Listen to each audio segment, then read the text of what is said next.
So we're at the 2 p.m. hour here today. What I've just cooked up here for the whole flock is about 2 dozen eggs mixed with leftover steak enchiladas.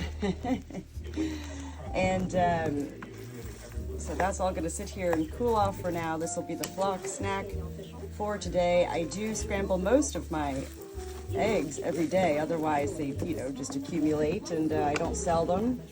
And they're very healthy for our birds to eat their own eggs.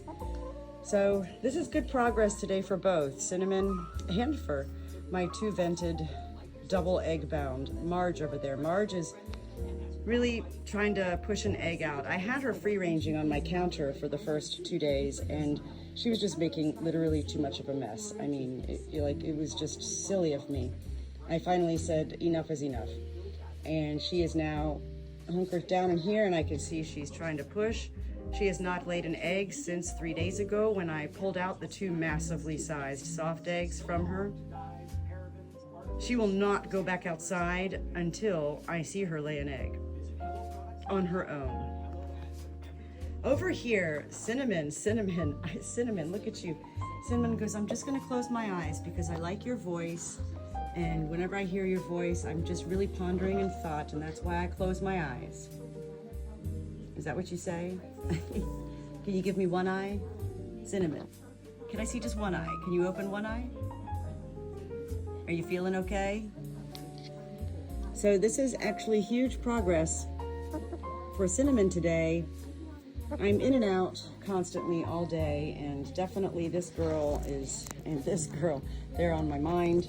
More than on my mind, they're in my care. And when I came back in, I noticed that Cinnamon had begun to try to move. This little girl, we're here on day 3, she has not been able to move at all, which is why I don't have her in a cage, because she's not going anywhere. And yet I see she's greatly adjusted herself since I came in last, and she's moved a little bit out this way. This is a really good sign, a really, really good sign.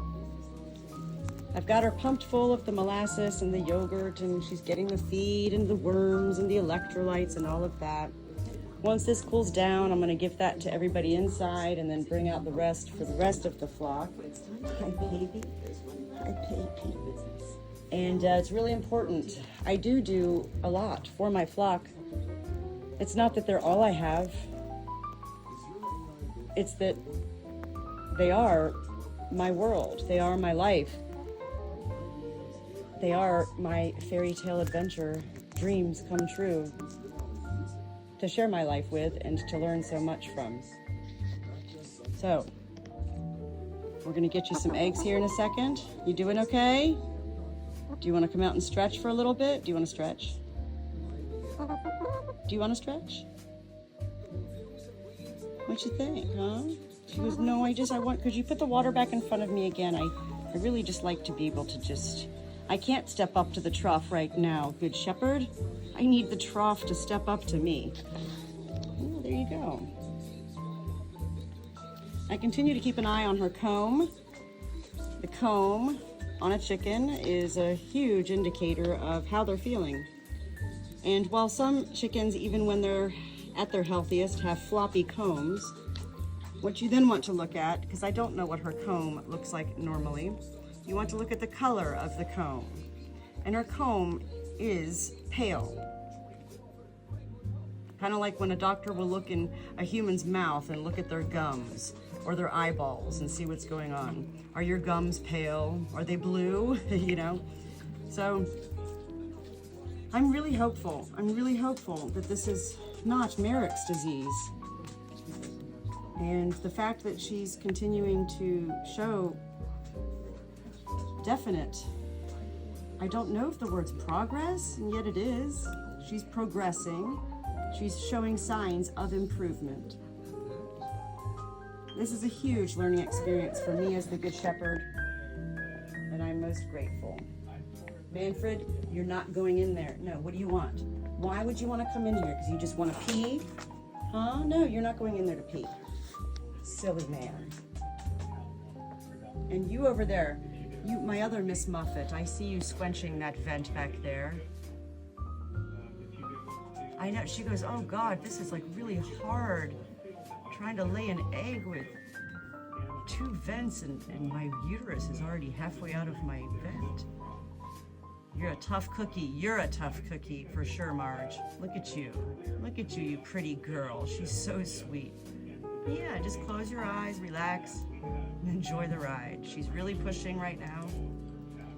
Really pushing. So, what I've also discovered with my flock, yes, Natalie, I, as the Good Shepherd and as a person, am a big talker. I'm always talking out loud. It's something my husband still is trying to understand. All these years sharing his life with me, he's like, I don't understand. Why do you talk out loud? Well, because I've shared my life with animals even before a farm setting. And I learned a long, long time ago that it is my voice that helps animals to be distracted by my voice, to be comforted and soothed, to be led, to understand the energy that's projected from my voice at times. When I go to yell at somebody outside, you know, hey, stop, they all know. And so I sit here even just now as I'm talking and I'm watching Marge, and she's just kind of closing her eyes, you know. She's got the most bizarre looking eyes. And she's like, I kind of like, just keep talking, because otherwise I don't know if I can do this alone. She does not need me to go into her vent right now. It is most important. I do not go into my chickens' vents for fun, people. This is a most bizarre situation on my farm that I've run into over the past many weeks with all of my hens. All of my hens laying soft eggs and being egg bound, and here I am as the Good Shepherd knowing that I devote my life to everything, the sanitation, the clean coops and environment, and the feeding them what they need, the calcium and the crushed oyster and the grit and everything. And they definitely get the love, and so I continue to feel a lot of this is weather related, as well as me just coming out of a moment where I was heavily stressed from being hated upon so terribly, and me not understanding that level of hatred for me. So that's when I learned a huge lesson as the Good Shepherd. A lesson I kind of already knew, but I learned really, truly. You can fool some of the people some of the time in your life. You can never fool an animal. And so even though I was happy and doing cartwheels in the fields, not really, my underlying energy in my soul was very hurt. And that is what my animals sensed from me, which then put my animals into a state of, yes, stress. Because my animals, yes, my chickens as well, my sheep, my livestock guardian dogs, my kittens, everybody, they do rely on the energy of their Good Shepherd to always be in that onward, upward mode, as well as a stable, constant mode. You, Miss Muffet, sitting on her tuffet, eating her curds and whey. Along came a hen and frightened the fear away.